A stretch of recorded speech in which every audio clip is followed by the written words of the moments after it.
The city glittered like a restless ocean of light, but the night felt unusually cold. Inside a sleek black luxury car, Billionaire CEO Aman Khalid loosened his tie and exhaled heavily. Another brutal meeting, another deal worth millions, another night that left him feeling strangely empty. The clock on the dashboard blinked 1:17 a.m. as he drove through the quieter streets, heading toward his glass mansion on the hill. He barely noticed the world outside until he did. Near a dim street lamp at the edge of a crowded roadside, a young girl sat alone on the pavement. No blanket, no shoes, just a thin, worn dress wrapped tightly around her small frame. She wasn't begging like the others who roamed the city at night. She wasn't calling out or chasing cars. She simply sat there, tired, hungry, but somehow dignified. A man's car slowed instinctively. His fingers tightened on the steering wheel as he glanced at her through the windshield. He told himself to keep driving. This wasn't his problem. He had seen poverty all his life in this city. Stopping for one person wouldn't change anything. He almost pressed the accelerator. Almost. Something about her stillness stopped him. It wasn't desperation in her eyes. It was quiet strength, as if she had accepted the world's cruelty, but refused to let it break her. Against his own logic, he pulled over. The girl looked up as he stepped out of the car, expensive shoes touching the dusty roadside. Their eyes met for a brief moment. She didn't ask for money. She didn't ask for help.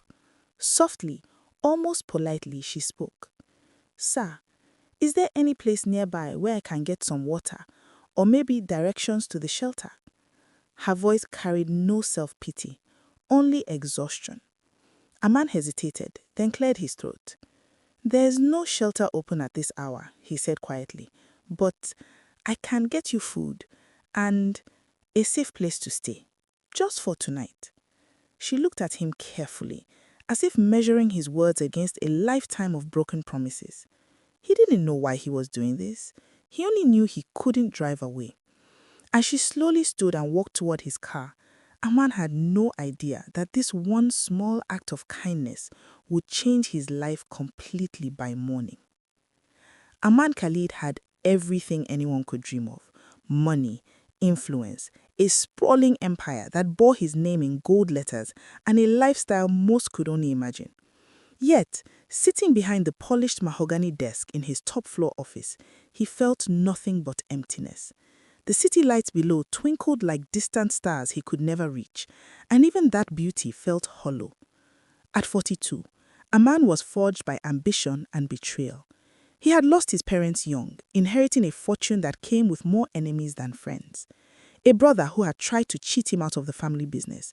Partners who had smiled to his face while plotting behind his back. Every trust he had extended had been repaid with deceit. In return, he had built walls, high and unyielding, around himself. He was known as ruthless in the boardroom, cold, calculating, almost frightening. Employees spoke his name with reverence, fear, or both. Meetings ran like clockwork, and decisions were made without hesitation.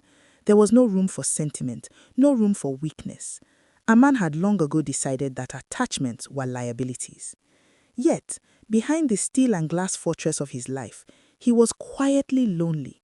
He returned each night to a penthouse that gleamed with luxury but felt like a mausoleum. Rooms filled with priceless art, the hum of central air, and the faint scent of imported candles. None of it could fill the void of family he had lost, the laughter he had never heard, the hand to hold when the world grew cold. And that night, watching the girl by the roadside, something stirred inside him he hadn't felt in years. Why had he stopped? There was a familiarity in her posture, in the subtle curve of her shoulders, in the way she held herself with quiet dignity despite everything. A memory flashed unbidden. He remembered his little sister, long gone, sitting on the steps of their old home, clutching a worn-out doll, exhausted but unbroken after days of hardship he could never erase from his mind. The past, a call to a part of his heart he thought had died. He didn't know if it was guilt, nostalgia, or something deeper. something that had been buried under years of cold ambition, but he felt compelled to act. For the first time in a long while, a man allowed himself to step outside the armor of his own making. He offered her warmth, food, shelter, not because it made sense, but because something about her reminded him that he still had a heart worth saving. And for a man who had everything, that small, unplanned gesture was the first crack in a life built on control and solitude. The girl climbed into the car carefully, her thin frame seeming almost fragile beneath the dim glow of the dashboard lights. Her dress was worn, patched in places, and her shoes had long since lost their soles. Yet her eyes, sharp, intelligent, and unwavering, belied every hardship they had endured. She wasn't like the others on the street who begged with desperation or feigned need. She carried herself with quiet dignity, as if every ounce of her pride mattered more than the comfort of a stranger's charity. A man studied her cautiously.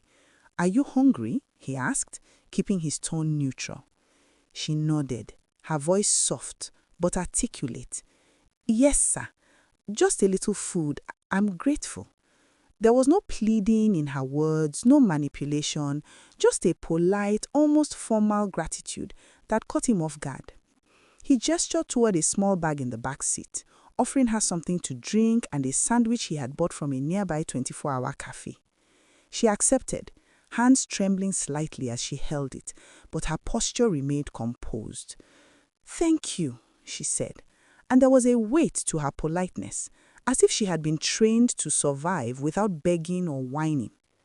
As they drove through the sleeping streets, she spoke sparingly, but with an unusual wisdom for someone so young. "City life, it teaches you quickly," she said. "People assume what they see is all there is. They never look deeper." A man listened, intrigued. She wasn't ordinary. There was a confidence in her tone, a careful precision in the way she chose her words. She clutched an old worn bag tightly on her lap, the strap fraying, the leather scratched. He noticed glimpses of documents inside, papers, perhaps letters or official forms, but she didn't offer explanations. "Have you been here long?" he asked. She hesitated, then answered softly. "Not really, just a few days. I came to the city for opportunities." Her eyes flickered with something she didn't say aloud. Fear, maybe, or secrets she was protecting fiercely. Despite her nervous glances and the slight tension in her shoulders, she radiated strength.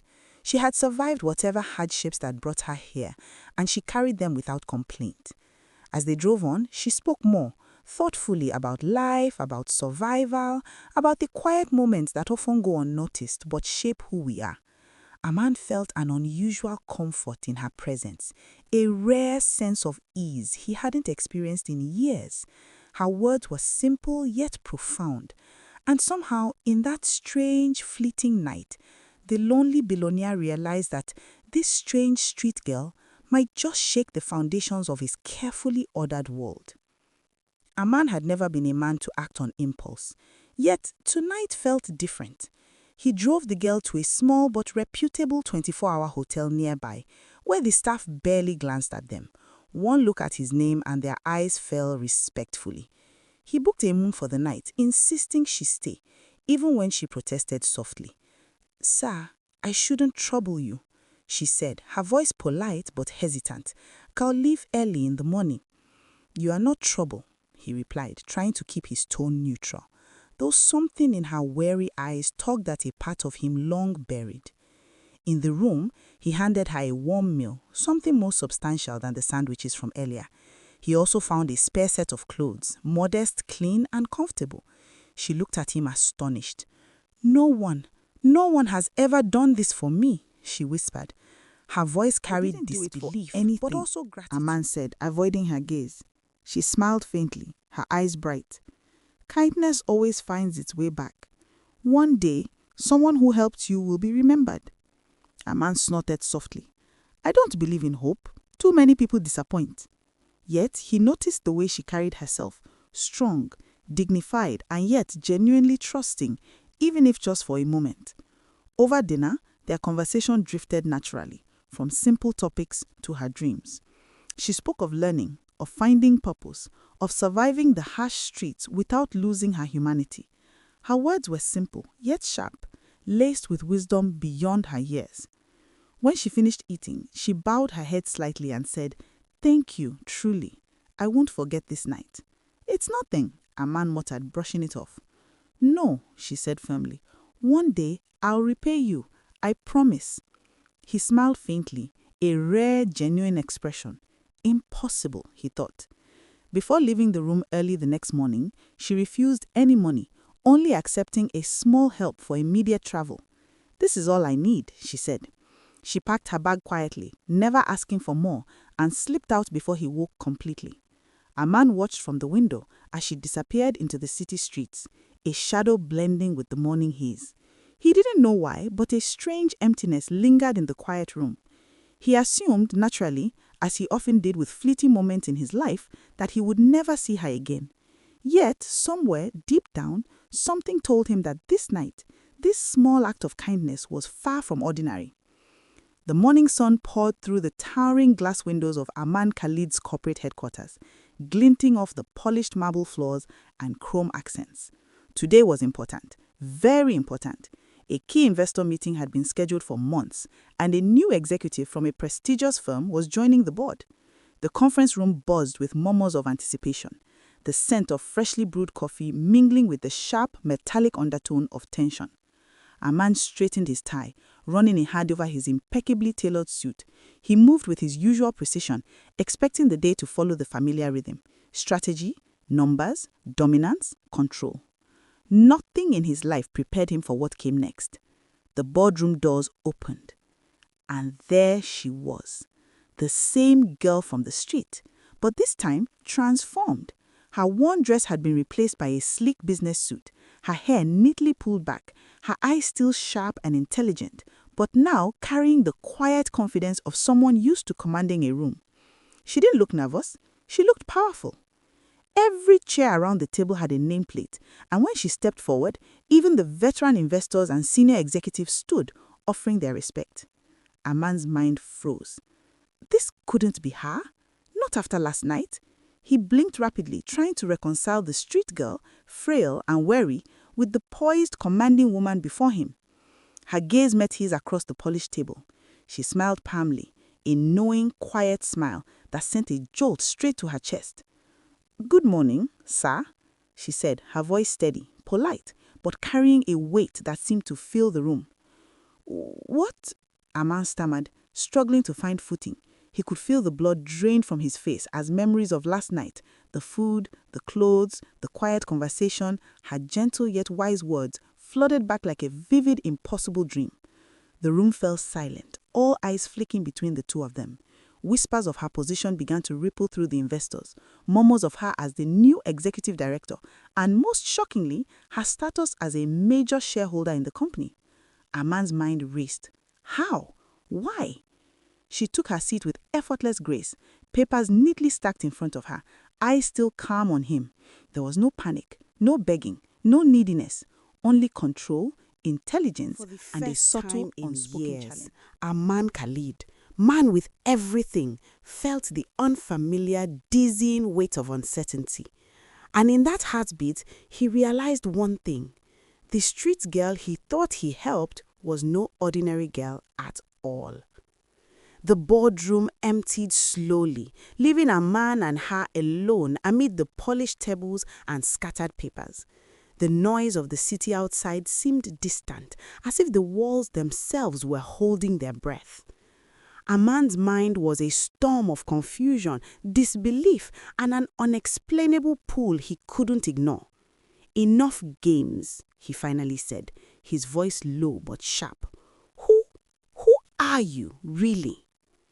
She looked at him calmly, unflinching, as if she had been waiting for this moment. "You want the truth?" she asked, softly, yet every word carried authority. "Yes," he said, stepping closer. "I need to know why you are out there. Why last night? Why—" His voice faltered. "Why you came into my office like this?" She took a slow breath. I am Amina Shah, she said, letting the name settle between them, daughter of the late founder of this company. I wanted to see the world differently. I wanted to see the people behind the titles, the faces behind the suits. I wanted to know if humanity still existed here. A man froze. His mind replayed every investor meeting, every polished executive in the room, and now the girl who had sat quietly on the street just hours ago. I disguised myself, she continued, her tone gentle but firm.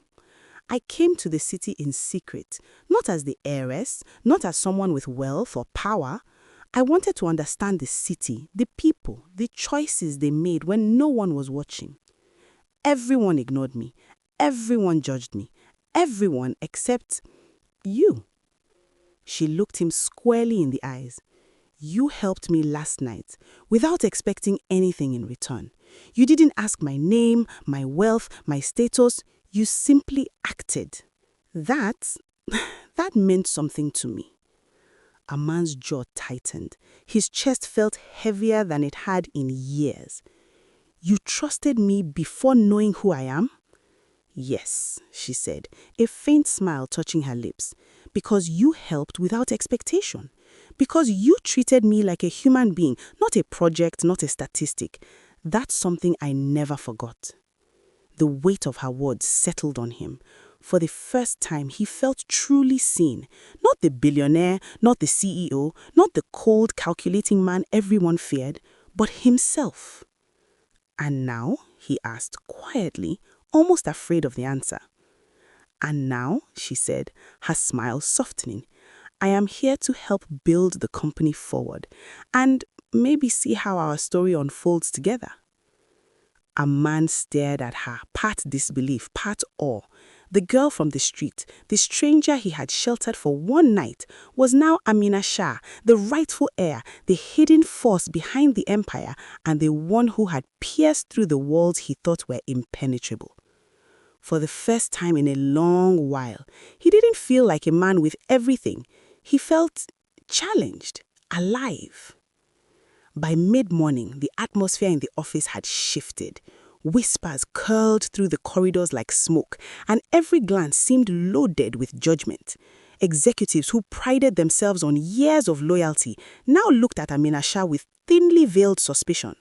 Some muttered about favoritism, others about arrogance. How could a street girl, so suddenly well-dressed and polished, hold a position of authority among them? One man in particular made no effort to hide his disdain. Tariq Malhotra, senior executive and long-time rival in the company, saw her rise as a threat to his influence. He whispered behind her back, sowed doubt among the investors, and subtly undermined her in meetings, attempting to portray her as unqualified and naive. The first major crisis hit by lunchtime. A critical investor questioned the risky acquisition, and Tariq seized the moment, hinting that Amina's decisions were impulsive, reckless, or influenced by favoritism. A man watched silently first, measuring the storm around them. Part of him wanted to stay distant, to let her prove herself without interference, but another part recognized the rare opportunity to support someone who had shown genuine integrity. Calm and poised, she countered Tariq's accusations with facts, careful analysis, and clear strategic reasoning. Her voice carried authority, and for every skeptic in the room, it became harder to ignore her intelligence. Arman found himself silently impressed. Here was someone who could survive scrutiny without losing composure, someone who earned respect rather than demanded it. Throughout the day, they worked side by side.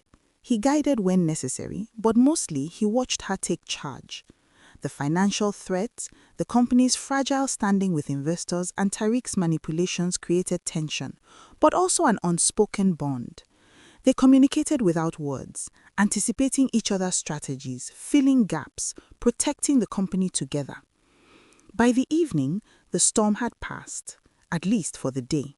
Investors left reassured, and Tariq's attempts to discredit her had failed.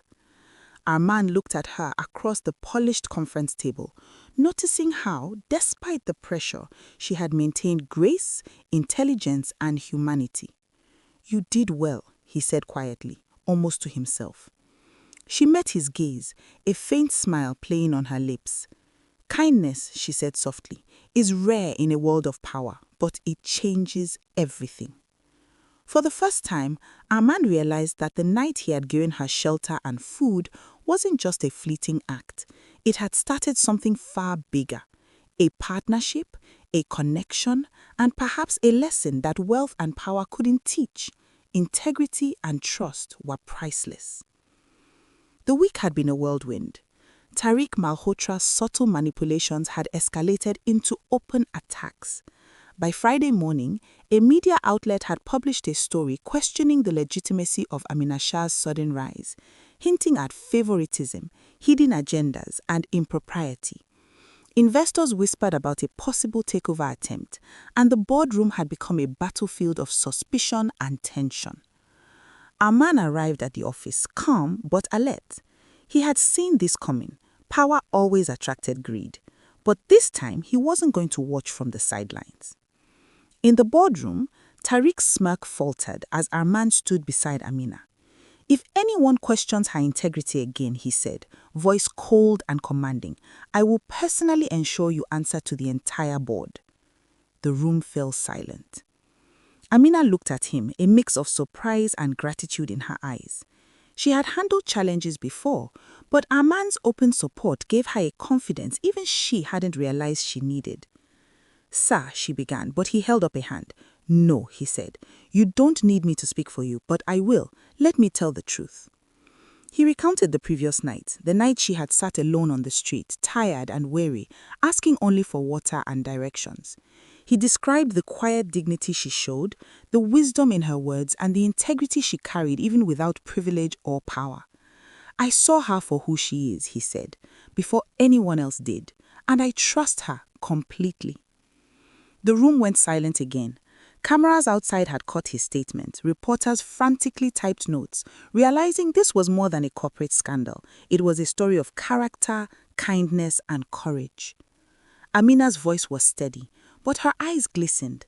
"That night, it saved me," she admitted softly. "I would have lost myself otherwise." Arman's expression softened. "And you changed me," he said quietly. "I thought I had seen everything life could offer. I didn't realize kindness could do this." He paused, looking into her eyes. "Fate brought us together that night. Not money, not power, not ambition. Just that moment." For the first time, the tension in the room melted into something rare, understanding. Two people, once strangers from different worlds, now bound by chance, integrity, and mutual respect, realized their paths were meant to cross. Tariq's attempts crumbled, investors regained confidence, and the media buzz shifted from scandal to admiration. But Arman and Amina knew the real victory was far more personal.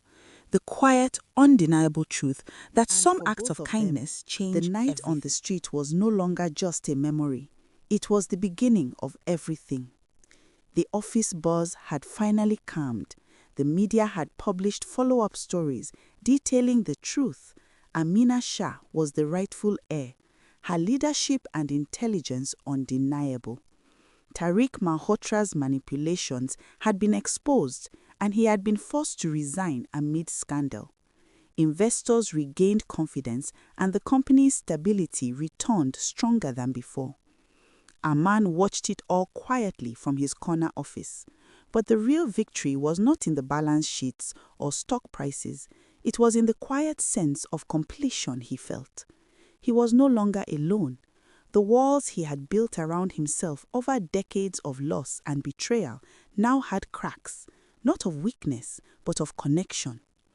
Amina approached, her confident stride softened by the faintest smile. "It's done," she said, the weight of the past weeks lifting from her shoulders. "The company is safe." And she paused, glancing at him. "So am I." He met her gaze, seeing not the hidden heiress or the executive, but the girl from the street. The girl who had asked for nothing, who had trusted him without expectation. "You've done more than survive," he said quietly. "You've changed everything around you, including me." She laughed softly, a sound that seemed to brighten the room more than the sunlight pouring through the windows. And you gave me a chance when no one else would. That night, you offered me kindness without conditions. I've never forgotten it. They stood together, side by side, the cityscape stretching endlessly behind them. Investors and employees might see only a CEO and a young executive, but they knew the truth. Trust had been earned, courage had been proven, and a bond had been forged that could never be broken. Fate has a strange way of working, Armand said, a faint smile tugging at his lips.